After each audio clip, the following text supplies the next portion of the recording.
एक समय की बात है। किशनगंज नगर में एक सेठ जी रहते थे। उनका नाम मोहनदास था। उनकी कोई संतान नहीं थी। वो अपनी पत्नी कौशल्या के साथ रहते थे। वो स्वभाव के बहुत दयालु थे।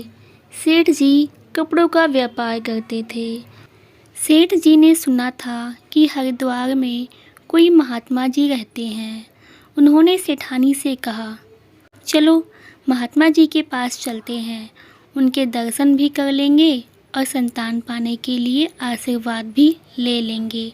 सेठ जी ने घोड़े पर जरूरी सामान लदवा लिए, साथ में 2 नौकर भी ले लिए और हरिद्वार के लिए निकल पड़े। दोपहर के समय वे रास्ते में एक पेड़ की ठंडी छाया में कुछ देर के लिए आराम करने लगे। उन्हें प्यास लगी थी। पास ही एक कुआं था।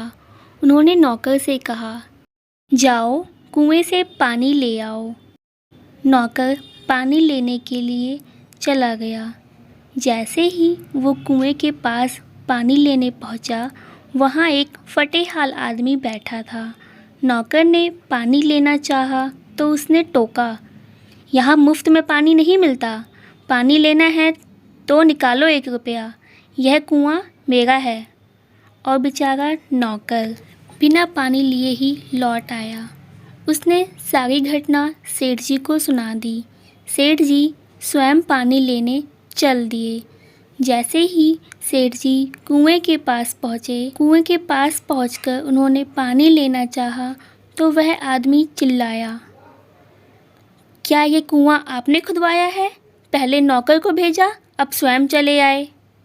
फिर सेठ जी ने बोला, भाई कुएं पर लिखा है कि यह कुआं किसी दानी ने प्यासे राहगीरों के लिए बनवाया है। फिर वो आदमी बोला, वह तो मैं भी जानता हूँ, यह कुआं मेरे परदादा ने बनवाया है। फिर सेठ जी बोले, तो तुम अपने परदादा का नाम डुबोने में क्यों लगे हो?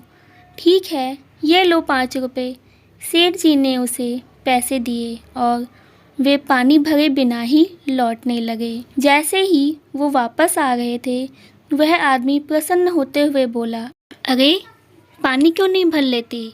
अब जितना जी चाहे पानी भर लीजिए, क्योंकि आपने तो दाम चुका ही दिया है। सेठ जी ने कोई उत्तर नहीं दिया। वे चुपचाप लौट आए।